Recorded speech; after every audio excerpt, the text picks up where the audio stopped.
महलों का राजा मिले, राणी बेटी राज करेगी. या दोन लाईनी ऐकायला किती सुंदर वाटतात ना. पण खरं सांगू का, या राणी बेटीला ना तो राजकुमारही नकोय, तो बंगलाही नकोय आणि ते महलही. की नको तो बंगला आणि नको ते महलही. काय हवंच असेल मला ते 4 हक्काची माणसं हवी. की राहू सुखा दुःखात सोबत आणि आनंदात कुठेही. नको ते महल आणि नको तो स्वप्नातला राजकुमार सुद्धा. काय हवंच असेल मला तर मला माझं घर हवं, ज्यात मी खुश असेल, सुखात असेल तर आनंदाने नाचेल आणि आलंच वाट्याला दुःख तर हिमतीने सामना करेल. पण कसं सांगू तुम्हाला की या दोन्ही घरांनी मला मात्र परके केलं.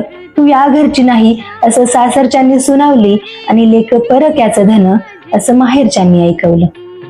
मग तुम्हीच सांगा, या दोन्ही घरांमध्ये मी माझं मन लावू तरी कसं? काय करू मी त्या महलाचं जिथं मी खुशच नसेल? हसणं रडणं यासाठी विचार करावा लागेल. मला तर हवंय माझं घर, यात मी हसेल इकडे तिकडे न पाहता, रडेल कोणाचाही विचार न करता. खरं सांगू का, नकोय ते महल आणि नको तो स्वप्नातला राजकुमारही. हवाय याला मी मनसोक्त बोलेल आणि सांगेल सर्व काय. हवाय असा ज्याच्यासाठी सगळे आपले असावे, पण त्या आपल्यात मी मात्र परकी नसावी, त्या आपल्यात मी मात्र परकी नसावी.